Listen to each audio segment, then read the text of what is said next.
Hello, friend. I'm John Carter. Welcome today to the Carter Report. My guest today is an American attorney, Alan Reinach, who is a great champion of religious liberty and civil freedoms. He believes, and I believe it too, that freedom here in the United States is under attack. We're going to talk about it today. Welcome to this special edition of the Carter Report. Hi, I'm John Carter.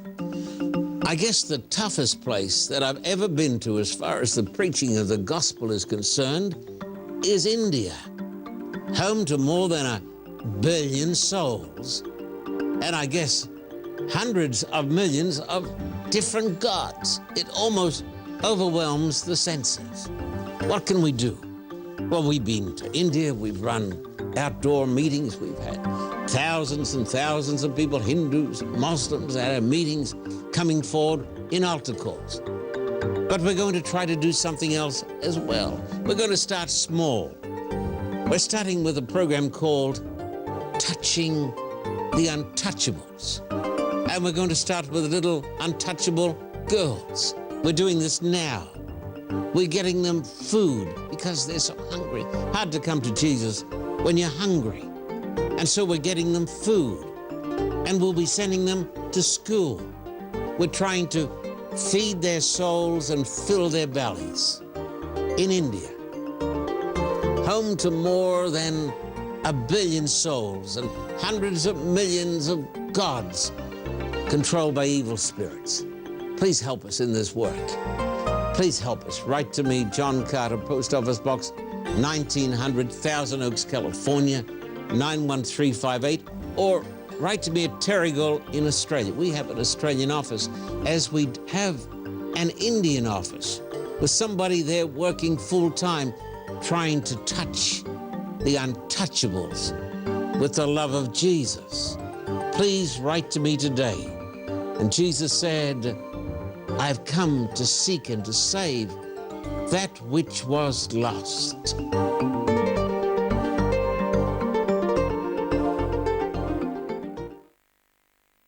Welcome to the Carter Report, and Alan, a super welcome to you. It's great to be back with you, You're John. a great guest, and we are blessed by your contributions to these discussions. Thank you, John. Now, we're talking about freedom, and we believe that freedom is based upon the Bible. We do. We believe it's based upon Protestantism, that we come from the very hand of God, and every person is important, and therefore every person has the right to freedom. Tell me about postmodernism, please. Well, it's true, John, that America has been a beacon of freedom to the world because of our Protestant foundations. Not everybody understands that or believes that. And that doesn't mean that everyone in the founding of our country were believers, were born again, were saved, were Christians, but there was a Protestant culture that respected the rights of the individual. The culture. And it came out of the Protestant doctrines about the necessity of a personal relationship with Jesus Christ through faith.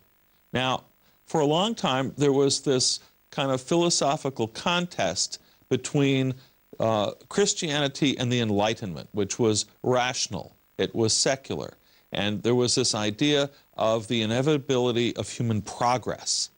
But really, with the collapse of the Twin Towers, the Enlightenment idea of human progress collapsed with it.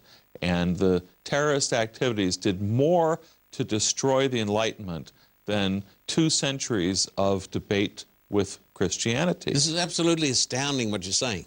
But in the meantime, out of the cultural revolution of the 60s and the 70s, we had the New Age movement, which morphed into what we call postmodernism. And modernism, by contrast, was, you know, the Enlightenment was rationalism, was logical, was based on reason. Humanism was part of the Enlightenment, and the notion that the human brain, we could reason, we could think, we could develop for ourselves. Postmodernism, on the other hand, essentially supplants experience in place of logic and reason. Alan, it is believed today by millions that we are the product of time plus matter plus chance. This, of course, is neo-Darwinism. Man is the product of time plus matter plus chance. Therefore, you don't need the Bible. And if you don't need the Bible, the concept of freedom, personal freedom, is an antiquated notion.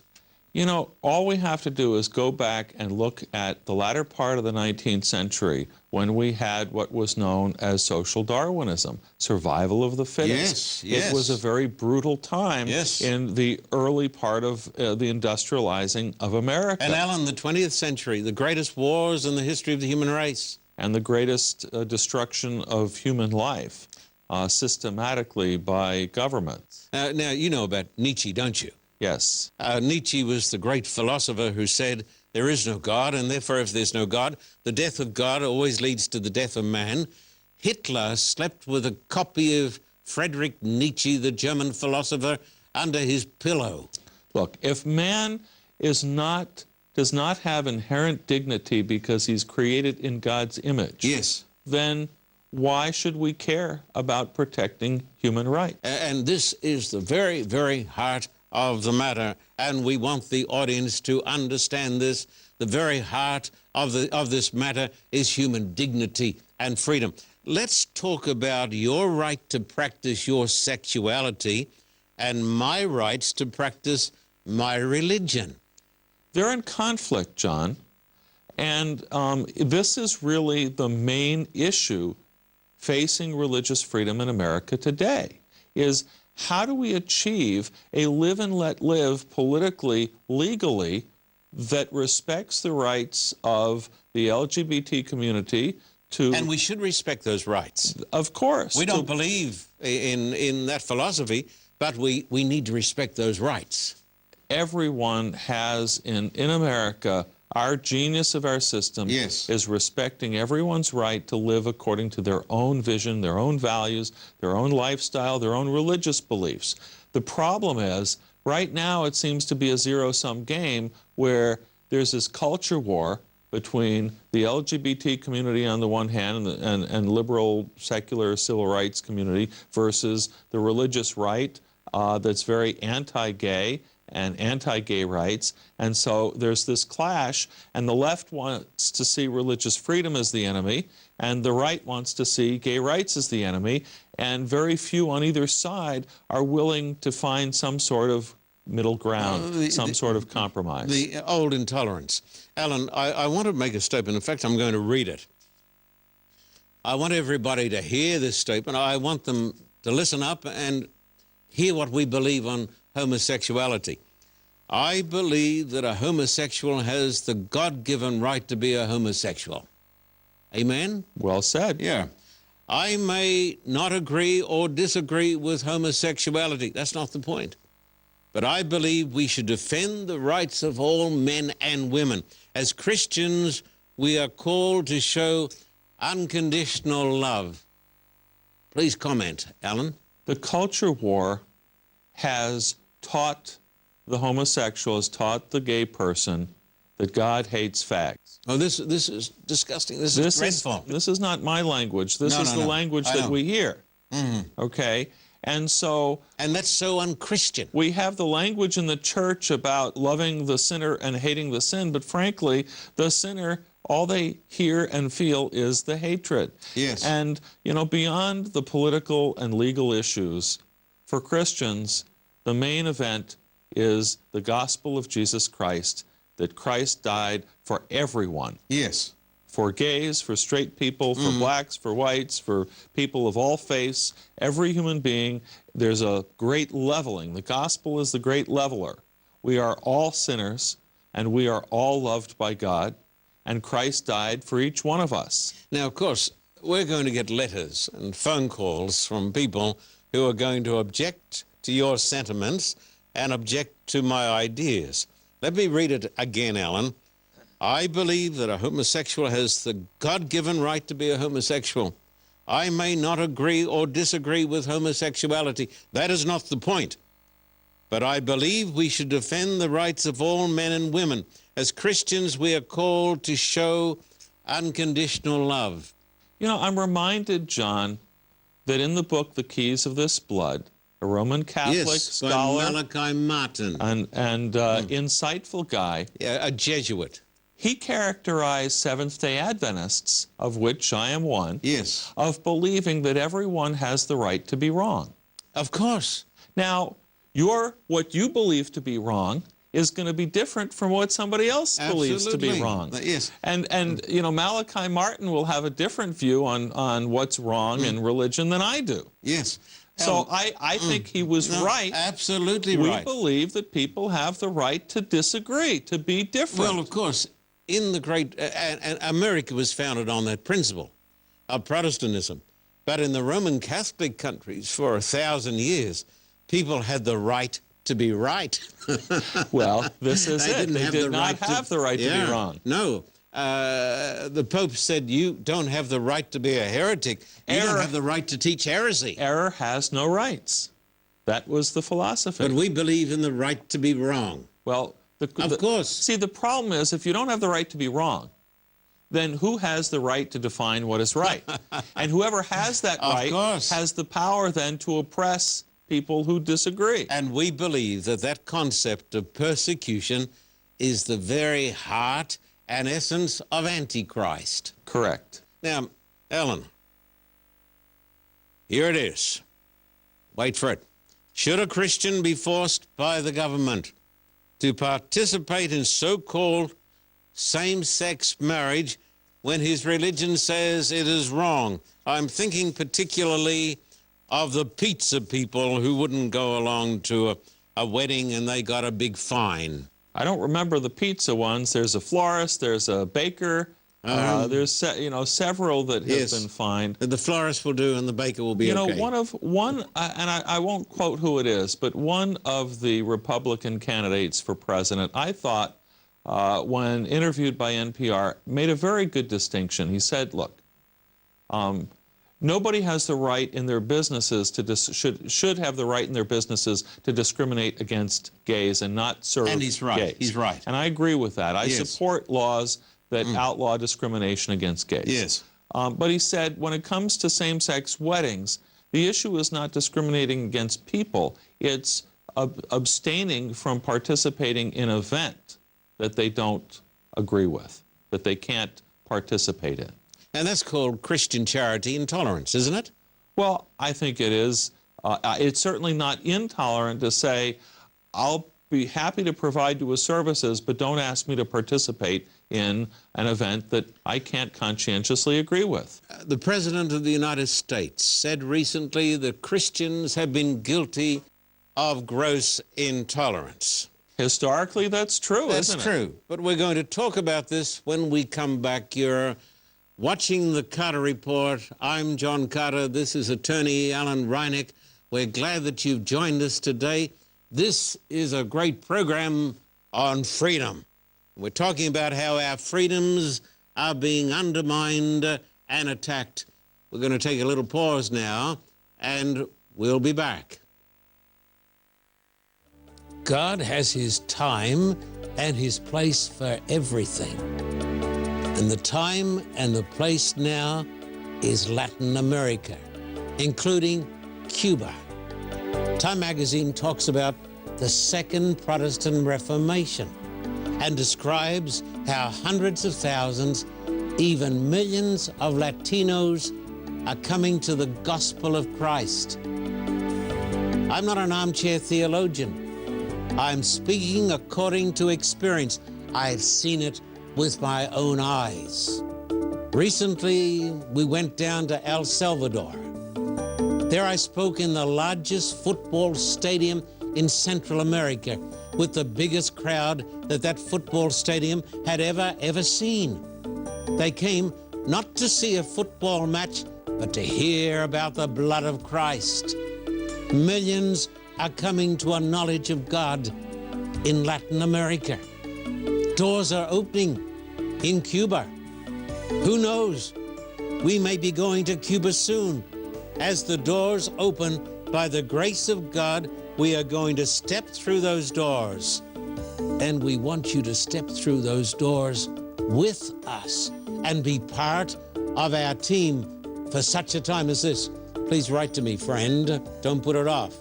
Write to me, John Carter, Post Office Box 1900, Thousand Oaks, California, 91358. In Australia, write to me at Terrigal, New South Wales.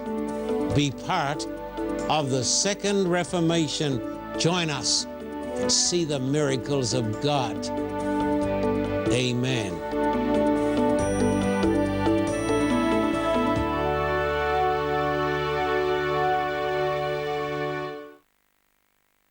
Welcome back to the Carter Report. We have a great program today because we have a great guest. Alan Reinach, attorney, we're privileged to have you on our program today. The privilege and joy is mine, John. Now, Alan, this question is so good, I'm going to read it so I don't sort of mess it up. Cannot Christians and other persons of faith, like us, agree to respect the rights of homosexuals? And cannot homosexuals agree to respect the rights of religious people like you and me? I call that live and let live. And I think that's Is that biblical? That's exactly what we need to achieve in America, is a system of laws and a culture that allows all of us to live together. The church has the right to have our schools, to have our institutions, to serve the community according to our own values, which for many religions do not respect same-sex marriage, but those who believe in same-sex marriage and want to participate in it, they should also have their rights and their lifestyle respected. As you said before, the man who wrote The Keys of This Blood, Malachi Martin, said, people have the right to be wrong. Well, he was deriding Seventh-day Adventists as having that position. Catholics don't... he didn't agree with that position? No, I don't believe he did. It's a while since I've read the book. Yeah, it's been about 20 years since it was published. Yeah, and that book was a bombshell. President Neil Wilson said to me, that was like great controversy written by Ellen White from the other side.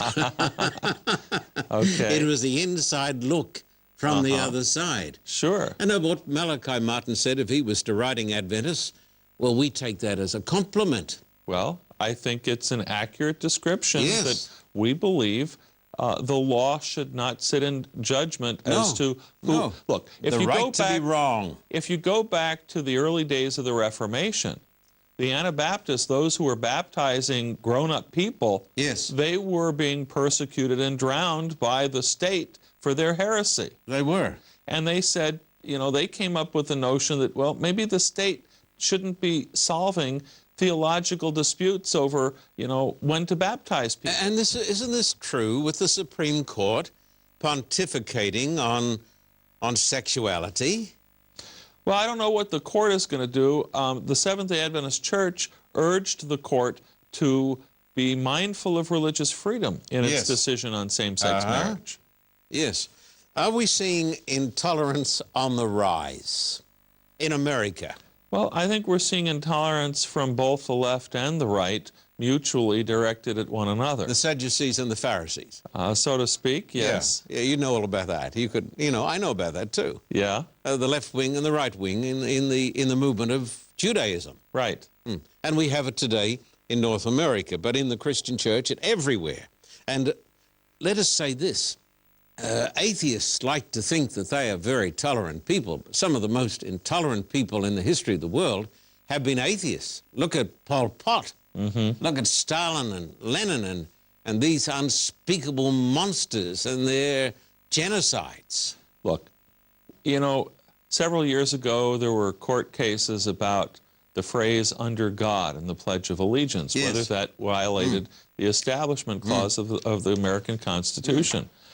I think it's incredibly important that all elected officials, all government officials understand that they answer to a higher power. Yes, but most of them don't seem to realize this any longer. They cannot exercise power with impunity, that regardless of what they may get away with here on earth, Yes. that there is a judgment day. Absolutely. And I think the concept of being under God, of exercising power on behalf of the people, as stewards of the people, and under the judgments of God, this is what can preserve democracy. The President of the United States said very recently that the Christian church has been, in history, a very intolerant organization. That's a pretty transparently obvious statement. Yes, anybody who has read. Yes, anybody who knows anything at all. He is right, but so have the Muslims and the Hindus, the Jews, and the atheists. And the reason is, Alan, it's because it's a part of our fallen, sinful human nature. That's just what I was going to say. It's part of human nature.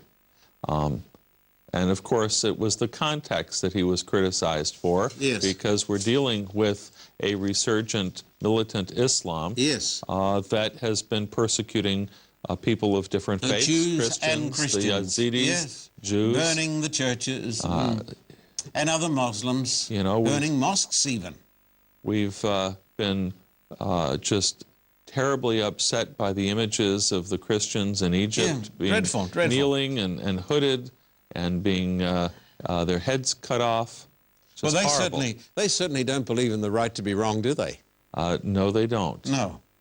And that's ultimately a good idea of where that leads us. Yes. Intolerance ultimately leads us to what ISIS is doing. Yes, which is a demonic organization.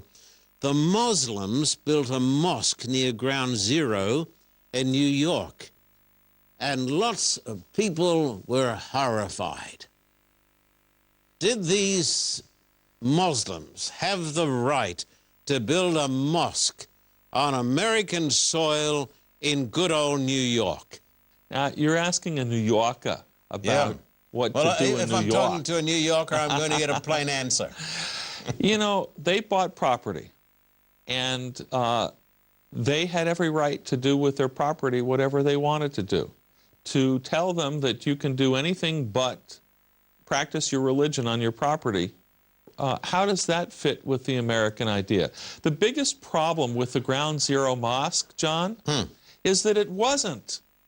It was several blocks away from Ground Zero, and nobody who ever went to visit Ground Zero would ever have a clue that there was a mosque in the neighborhood. Well, there was a it little was bit all of hype. Yeah, and a little bit of intolerance. Of course. Good old-fashioned intolerance. It was several blocks away, and you know, anything that's around the corner in New York, you don't even know it's there. No, of course not.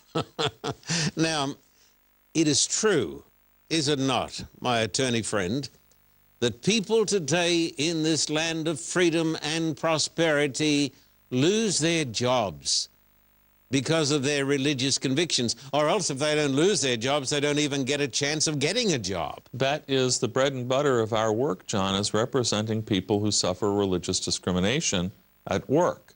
And if Is it common? It's all too common. We are kept extremely busy representing folks like this, intervening with employers, trying to help people keep jobs. And perhaps the biggest problem is that job applications ask about, are you available 7 days? Yes. And people who are not available, yes, because maybe they say, well, I go to church every Sunday morning, I'm not available on Sunday morning, or I observe the seventh-day Sabbath, I'm not available Sunday on Friday, Sunday on Saturday, or maybe I just attend prayer meeting or choir practice every week and I'm not available Wednesday evenings or Tuesday evenings. They get screened out. They don't even get their foot in the door. Well, we have a young man who works for us, Alan de Leon. He's a fine young fellow. Name like Alan, he must be. Pardon? Name like Alan, he must be. Oh, he's got to be all right. He's got to be all right. So, Alan was working in a hotel in Pasadena. And the time came when the Sabbath issue came along, and he said, I can't violate my conscience, and so they said, fired out the door. But the good news is he has a better job because now he's working for the Carter Report. Alan, tell me what you do to defend the religious rights of minorities who are losing their jobs because of their religious convictions. You know, we're very proud, John, of the fact that we represent people of all faiths. That's Force great. I was- never knew that. It's a Seventh-day Adventist organization. Yes. We have lots of Adventists Yes. who suffer discrimination because of Sabbath observance. And that's how we got our start. That's how we got our experience. But we've been recognized as experts in the field of religious discrimination. Yeah, that's terrific. And we get referrals for Muslim clients, Mormons, Catholics, Sunday-keeping Christians, Jews, all kinds of issues where people are suffering discrimination in the workplace. And so you go to court for them. We do. Who pays if the necessary. bills? Who pays the money? The organization foots the bill, and we provide That's our the service. Adventist Church. Yes, it is. So we defend Mormons. We do defend people of any faith And who Muslims. suffer discrimination. Yes. It's because we believe in the right to be wrong. We believe that everyone has to stand before God and give an answer for themselves. They don't answer to you, John, and Or they to don't you. answer to me. Or to the General Conference. They answer to God. Yes. And so we're not responsible for what they believe, but we are responsible for how we live the love of Jesus Christ and live that love and show that love to every person. This is another reason why we like you so much, Alan, Yeah. because you're defending the rights of Mormons and Jehovah's Witnesses and Muslims and everybody else. How much success are you having? The Lord is good. And He steps in when we're weak, and He has blessed our ministry But you tremendously. are saving people so they can keep their jobs and get jobs. Sometimes we help people get their jobs back. Oftentimes, it'll be some kind of financial settlement, and they'll move on with their lives. But we're holding companies to account. And what we find is that once companies have been held to account, at least some of them get the message, and they do differently in the future. Now, and that's the goal. This is the last question, Alan. It's got to be a quick answer. What should concerned Christians do to defend freedom? Well, I think, first of all, you need to be informed, pay attention to what's going on, and be prepared to get involved. Make your voice count on the issues of the day. Be prepared to contact your congressmen, your state representatives, find organizations that you can support, that you can work with. Stand up for the truth. Thank you for joining us today. This has been a great program with Alan Reinach. We hope you have enjoyed it. Please write to me, John Carter, Post Office Box 1900. You can see it on the screen. Write to me in Australia at Terrigal. Write to Alan Reinach at the Pacific Union Conference, where he is a defender of the rights of all people, Muslims, Jews, Gentiles, Catholics, John Carters, to defend the right of freedom. So please write to him and support us too in the preaching of the Word of God around the world. This has been great to have you with us today, Alan. Great to have you with us today. Till next time, thank you. God bless you.